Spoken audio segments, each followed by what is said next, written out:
Hello students, हम बात कर रहे थे चैप्टर सॉल्यूशन की। ठीक है, और सॉल्यूशन चैप्टर के अंदर मैंने आपको अणुसंख्य गुणधर्म समझा दिए थे। ठीक है बेटा, और अणुसंख्य गुणधर्म के अंदर हमने यहाँ पे चारों अणुसंख्य गुणधर्म कंप्लीट पढ़ लिए थे। फिर बात आई थी असामान्य मोलर द्रव्यमान की। तो असामान्य मोलर द्रव्यमान क्या होता है, हम थोड़ा सा उसके बारे में चर्चा कर लेते हैं। ठीक है, तो किसी भी पदार्थ को या विलय को जब हम विलायक में डालते हैं तो अगर उसके अणुओं में वियोजन या संगुणन या तो वो टूटते नहीं है या आपस में जुड़ते नहीं हैं तो विलय के मोलों की संख्या क्या होगी, समान ही रहेगी। और अगर वो टूटते हैं या जुड़ते हैं तो मोलों की संख्या में परिवर्तन आ जाएगा, चेंज आ जाएगा। ठीक है, तो इस परिवर्तन के कारण जो उसका द्रव्यमान परिवर्तित होगा उसे हम कहते हैं असामान्य मोलर द्रव्यमान। ठीक है बेटा, चलो जी। और असामान्य मोलर द्रव्यमान को हम यहाँ पे निकालते हैं वॉन टॉप गुणांक द्वारा। तो वॉन टॉप गुणांक एक साइंटिस्ट था जिसने अपना एक फैक्टर दिया जिसे हम वॉन टॉप गुणांक आई के नाम से जानते हैं। और उसने क्या कहा था कि यहाँ पर किसी भी पदार्थ के प्रेक्षित मान और उसके सैद्धांतिक मान का जो अनुपात होगा उसे वॉन टॉप गुणांक कहते हैं बेटा। ठीक है, प्रेक्षित मान जो हम बोलते हैं, सैद्धांतिक मान जो हम प्रयोग करके निकालते हैं उसे बोलते हैं सैद्धांतिक मान। ठीक है, तो प्रेक्षित मान और सैद्धांतिक मान के मध्य उसने संबंध दिया जिसे हम बोलते हैं वॉन टॉप फैक्टर। तो उसने क्या कहा था बेटा, देखिए, वॉन टॉप गुणांक मतलब प्रेक्षित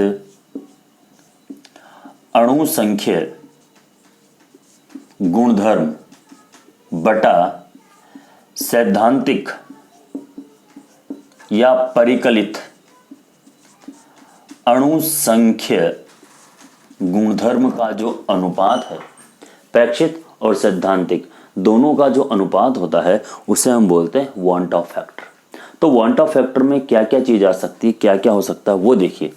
वॉन टॉप फैक्टर बराबर किसी भी पदार्थ का प्रेक्षित वाष्प दाब का आपेक्षिक अवनमन बटा प्रेक्षित वाष्प दाब का सैद्धांतिक अवनमन का अनुपात। ठीक है, जब वाष्प दाब हो सकता है तो हम ये भी लिख सकते हैं बेटा, डेल्टा पी प्रेक्षित मान बटा डेल्टा पी सैद्धांतिक मान। अब आपको समझ में आ रहा होगा कि जितने भी अणुसंख्य गुणधर्म हैं उनके प्रेक्षित मान और सैद्धांतिक मान दोनों का जो अनुपात होगा वो कहलाएगा वॉन टॉप फैक्टर। ठीक है, ओके। दूसरा देखिए बेटा, डेल्टा टीबी आप जानते हो है ना, क्वथनांक उन्नयन बोलते हैं इसको। तो क्वथनांक उन्नयन के प्रेक्षित मान बटा डेल्टा टीबी के सैद्धांतिक मान का जो अनुपात होगा वो भी वॉन टॉप फैक्टर कहलाएगा।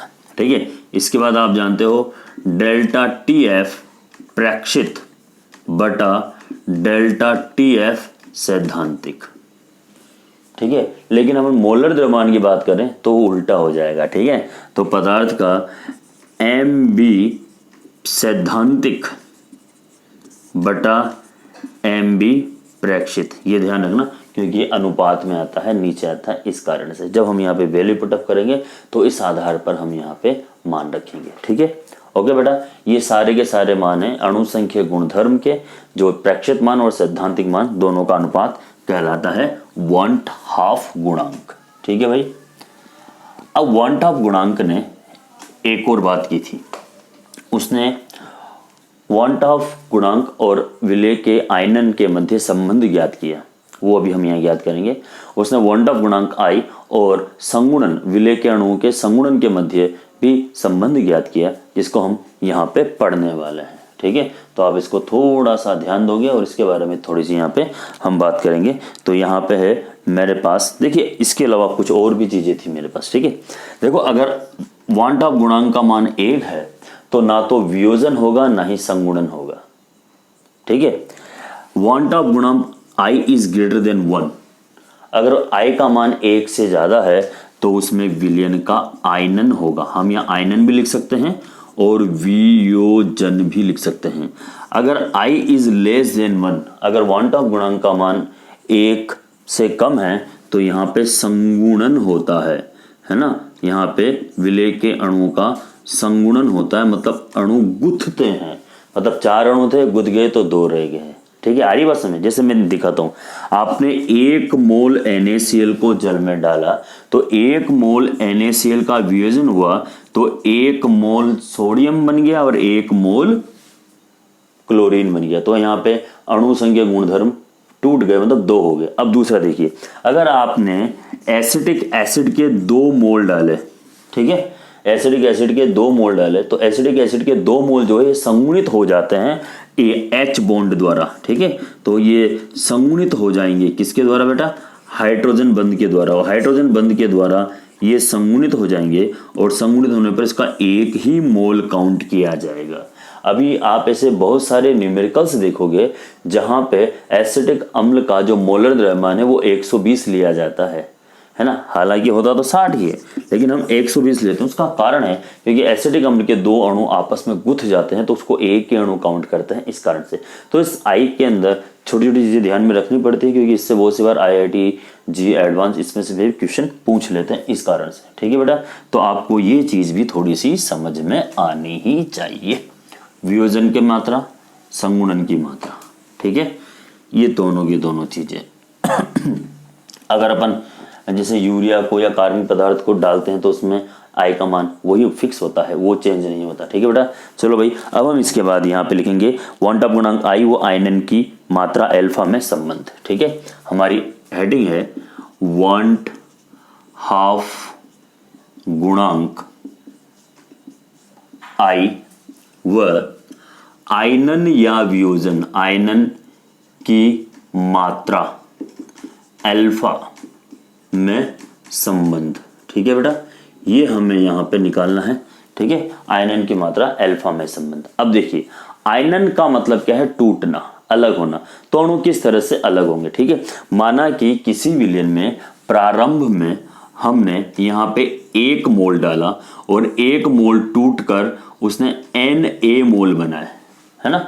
मैं इसको ऐसे भी लिख सकता हूं, 1 मोल डाला और टूटकर 2 मोल बन गए ना, तो अणुओं की संख्या को क्या हो गई? बढ़ गए। ठीक है, तो मानना कि प्रारंभ में 1 मोल इसका था, ये 0 मोल थे।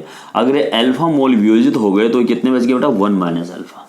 ठीक है, चूंकि अणुओं की संख्या बढ़ती है तो हम यहाँ पे n लिख देते हैं। ठीक है, n अल्फा मोल। ठीक है, बढ़ गए। अब देखिए, यहाँ पे हम बात करेंगे, है ना, कि विलेय के प्रेक्षित मान, विलेय के प्रेक्षित मान कितने होंगे? जोड़ दीजिए, 1 plus alpha plus 1 minus alpha plus N alpha. ठीक है, अब पहले हम यहाँ पे इसको थोड़ा सा सॉल्व कर लेते हैं। अगर मैं इसको सॉल्व करूंगा तो मैं इसको ऐसा लिख सकता हूँ क्या? 1 प्लस अल्फा n माइनस 1। ठीक है, हम इसको ऐसा लिख सकते हैं। कैलकुलेट करके अल्फा को इधर ले एक को उधर ले जाएंगे, अल्फा को कॉमन लेंगे तो बात हो जाएगी अब। ठीक है, अब यहाँ पे माना कि सैद्धांतिक मान 1 है तो, ठीक है साहब, तो हमारा यहाँ पे सैद्धांतिक मान कितना है? 1 है। तो यहाँ पे आई लिख दें, वांट ऑफ गुणांक रख देते हैं, वांट ऑफ गुणांक का मान रख देते हैं। ठीक है, अर्थात आई बराबर मान आपको पता ही है, सैद्धांतिक मान बटा प्रेक्षित मान बटा सैद्धांतिक मान। तो मैं यहाँ पे इसको सॉल्व कर लेता हूँ आप लोगों के लिए। ठीक है भाई, तो यहाँ पे पहले लिख देता हूँ विलेय के प्रेक्षित मान बटा सैद्धांतिक मान। ठीक है, सैद्धांतिक मान। ठीक है, तो प्रेक्षित मान कितने बेटा अपने पास? 1 प्लस अल्फा n माइनस 1 और सैद्धांतिक मान कितना हमारे पास? 1।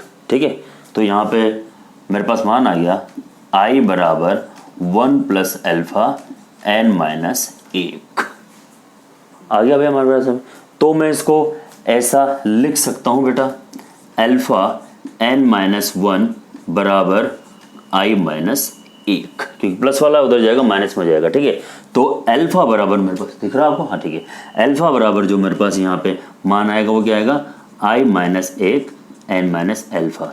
इस सूत्र द्वारा हम वियोजन की मात्रा अल्फा और वांट हाफ गुणांक I में संबंध ज्ञात कर सकते हैं, समझ सकते हैं, इसको देख सकते हैं। ठीक है बेटा, इस सूत्र द्वारा हम वियोजन की मात्रा अल्फा और वांट हाफ गुणांक में संबंध ज्ञात कर सकते हैं बड़े ही आराम से। ठीक है,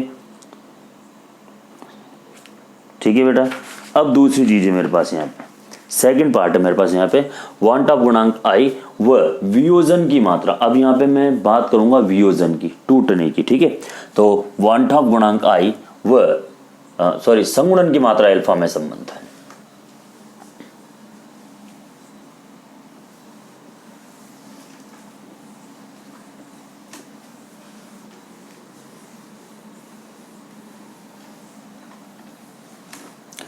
वांट ऑफ गुणांक आई व संगुणन की मात्रा अल्फा में संबंध।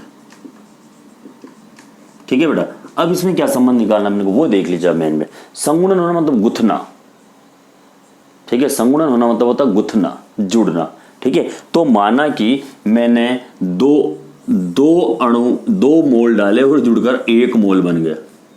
ठीक है, इसको ध्यान रखना, इसी के आधार पर हम यहाँ पे बात करेंगे। तो यहाँ पे n मोल वियोजित होकर an मोल बनाते हैं। ठीक है, वैसी बात है सारी सारी। प्रारंभ में 1 मोल इसका था तो ये 0 मोल था। ठीक है, माना कि अल्फा मोल वियोजित हो गए तो ये बच गए 1 माइनस अल्फा। चूंकि संगुणन हुआ है तो अल्फा में n का भाग देंगे, तभी हमारे पास यहाँ पे मान आएगा। ठीक है, तो ये लो साहब, वापस जो पहले किया था वही हम यहाँ पे बात कर लेते हैं। ठीक है, माना कि सैद्धांतिक मान 1 है तो, ठीक है, और यहां पे निकाल लेता हूं प्रेक्षित मान जोड़ दें भाई सब, 1 minus alpha plus alpha upon n। ठीक है, कोई दिक्कत नहीं। चलो जी, वांट ऑफ गुणांक i बराबर जो हमारा हम लिखते हैं वो क्या है बेटा, प्रेक्षित मान बटा सैद्धांतिक मान। ठीक है, प्रेक्षित मान बटा सैद्धांतिक मान। ठीक है साहब, तो प्रेक्षित मान कितना बेटा हमारे पास, 1 माइनस अल्फा प्लस अल्फा बटा n अपॉन n। ठीक है, तो मेरा मान आ गया यहाँ पे i बराबर 1 माइनस अल्फा प्लस अल्फा बटा n। ठीक है साहब, अब अपने को क्या करना है, कुछ नहीं, अपने को यहाँ पे सोल्व करना है। ठीक है, ऐसा लिख दूं, अल्फा 1 माइनस 1 अपॉन अल्फा 1 नहीं, पहला लिख देता हूं आपके लिए, है ना। यहाँ पे alpha plus alpha upon n बराबर, ठीक है, 1 माइनस आई। ठीक है भाई, देख लो, इसको समझ लो आराम से, मैंने क्या किया हुआ यहाँ पे। ठीक है, जो भी है आपके सामने मैंने इसको लिख दिया है, 1 माइनस अल्फा। ठीक है, तो मैंने इसको अल्फा को कॉमन ले लिया है यहाँ पे। अच्छा, मैंने ये अल्फा को कॉमन ले लिया, मैं यहाँ पे माइनस का साइन आएगा यहाँ पे, क्योंकि ये चिन्ह परिपाटी होगी। तो अल्फा इक्वल्स टू 1 माइनस, ठीक है, अल्फा बराबर जो मेरे पास मानेगा 1 minus 1 upon n equals to 1 minus i. अब समझ में आ गया होगा, देख लीजिए। ठीक है, यहाँ तक आ गया आपको बात समझ में, अब कोई भी प्रॉब्लम नहीं है। अब चलो जी, मैं इसको सॉल्व कर देता हूँ आपके सामने। ठीक है बेटा, मैं इसको आपके सामने इसको सॉल्व कर देता हूँ। ठीक है, अब देखिए, अगर हम यहाँ पे इसको सॉल्व करेंगे तो क्या होगा, alpha n minus 1 upon n equals to 1 minus I alpha. समझ में आया। मैं इसको n को मैंने कॉमन ले लिया। ठीक है, कॉमन ले लिया तो n माइनस 1 अपॉन n आ जाएगा बेटा, सीधा साधा आ गया। ठीक है, अब देखिए यहाँ पे, तो मैं इसको ऐसा लिख सकता हूँ क्या, अल्फा बराबर 1 माइनस आई अपॉन n माइनस 1, ये n ऊपर जाएगा तो क्या हो जाएगा n। इस सूत्र द्वारा मैं यहाँ पे संगुणन की मात्रा अल्फा और वांट ऑफ गुणांक i में संबंध निकाल सकता हूँ। ये आपके सामने है सीधा सीधा। इसी पे बेस्ड न्यूमेरिकल भी बहुत सी बार पूछे गए हैं, जिसके बारे में हम यहाँ पे आप लोगों से बात कर लेते हैं। ठीक है, अब देखो हमारे पास यहाँ पर ये जो चैप्टर है सॉल्यूशन वाला, ये कंप्लीट हो गया है। लेकिन फिर भी ये कंप्लीट नहीं हुआ है। मैं ऐसा क्यों कह रहा हूँ, क्योंकि जब तक आप लोग इसकी प्रॉब्लम सॉल्व नहीं करोगे, इसके जो न्यूमेरिकल्स वैल्यू है वो सॉल्व नहीं करोगे, जब तक ये चैप्टर पूरा का पूरा अधूरा है। ठीक है, तो इस अधूरी चीज़ को पूरा करने के लिए मैं यहाँ पे कुछ चीज़ें वापस से शेयर करूँगा आप लोगों से और बात करूँगा। ठीक है ना।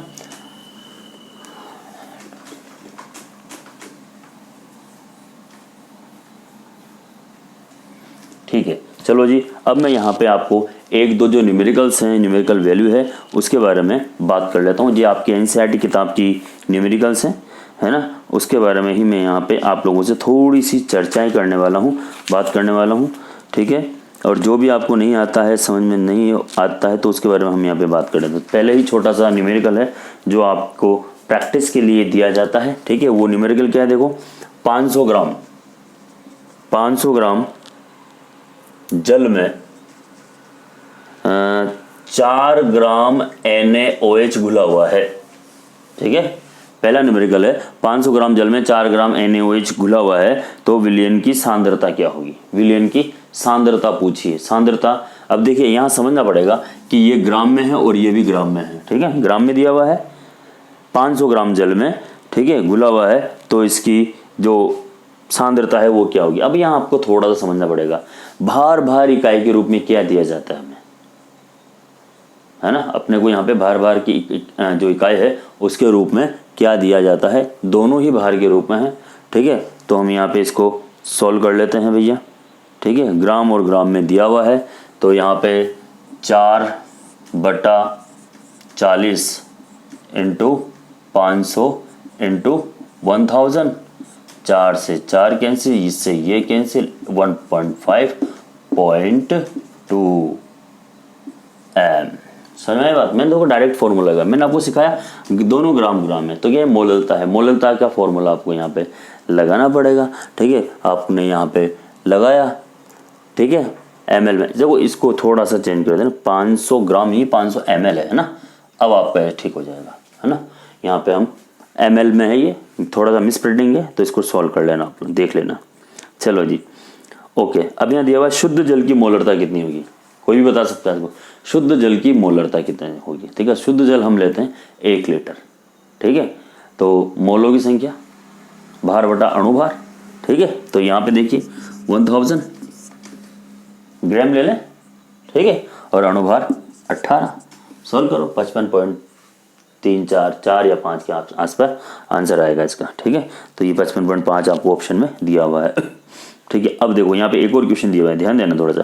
ताप बढ़ाने पर हाइड्रोजन गैस की जल में विलेयता बढ़ती है, तो आपको यहाँ पे ध्यान देना पड़ेगा कि गैसों की जल में विलेयता ताप बढ़ाने पर घटती है, ये आपको पॉइंट है जो ध्यान रखना पड़ेगा। लेकिन मैंने यहाँ आपको अपवाद लिखा रखा कि हाइड्रोजन और हीलियम की जो विलेयता है वो ताप बढ़ाने पर बढ़ती है, क्योंकि इनकी विक्रिया ऊष्मा शोषी होती है, ये ऊष्मा का अवशोषण करती हैं इस कारण से। ठीक है बेटा, तो ये भी आपको ध्यान में रखना पड़ेगा। ठीक है, ओके जी। अब और भी कुछ छोटे छोटे न्यूमेरिकल्स और अच्छी बातें हैं, वो भी मैं आपको यहाँ पे सॉल्व करवा देता हूँ थोड़ा सा। ठीक है साहब, अच्छा इसमें दिया हुआ है, ये क्वेश्चन पूछा जाता है बहुत सी बार कि क्या गर्मियों में कार के रेडिएटरों में एथिलीन ग्लाइकोल का प्रयोग करने की सलाह दी जाती है। ठीक है, तो क्या होता है बेटा, कार के रेडिएटरों में एथिलीन ग्लाइकोल का उपयोग सर्दियों में उपयोग होता है, जिसका उद्देश्य कूलेंट प्रशीतक और हिम प्रशीतक या जो हिमकारक के हिमांक को कम करना होता है। ये कूलेंट को जमने नहीं देता और गर्मियों में इसका उपयोग नहीं होता है, इसका उपयोग होता है सर्दियों में। ठीक है ना, ये ध्यान में रखना पड़ेगा आपको। चलो जी, मैं पूरा चैप्टर वापस से बात कर लेता हूँ आप लोगों से। ठीक है, ताकि ये चीज़ आपके लिए और भी अच्छी हो जाएगी। सबसे पहले यहाँ पे सांद्रता, विलयन के बारे में तो हम बात नहीं करेंगे। सांद्रता की इकाइयाँ हैं, उसमें से एक छोटा सा न्यूमेरिकल आ सकता है आपके पास, मोलन से रिलेटेड, मोलरता, मोललता, नॉर्मलता, ppm। ठीक है, किससे भी आ सकता है। फिर हम यहाँ पे बात करते हैं विलेयता के बारे में। ठीक है, तो विलेयता में गैसों के द्रव में विलेयता में से हेनरी नियम इंपॉर्टेंट है, वो आ सकता है। ठीक है, उसके जो एप्लीकेशन से अनुप्रयोग है वो आ सकते हैं। उसके बाद ये आ जाओ आप थोड़ा सा आगे। ठीक है, जब आप आगे आओगे तो यहाँ पे बात करेंगे हम ये राउल्ट के नियम की। राउल्ट के नियम में फिर आदर्श और अनादर्श विलयन की, और अनादर्श विलयन में भी धनात्मक विचलन दर्शाने वाले और ऋणात्मक विचलन दर्शाने वाले विलयन है, अनादर्श विलयन है। उसके बारे में हम यहाँ पे थोड़ी सी चर्चाएं करते हैं। फिर आते हैं अणु संख्या गुणधर्म। 4 अणु संख्यक गुणधर्म हैं वाष्प दाब का, अपेक्षिक अवनमन, क्वथनांक, उन्नयन, हिमांक, अवनमन और परासरण दाब। इन चारों में से कोई सा भी आपसे पूछा जा सकता है, सबके सब इंपॉर्टेंट है। फिर उसके बाद आप आता है असामान्य मोलर द्रव्यमान, फिर वांट ऑफ गुणांक और वियोजन और संगुणन की मात्रा में संबंध। ये हमारा पूरा चैप्टर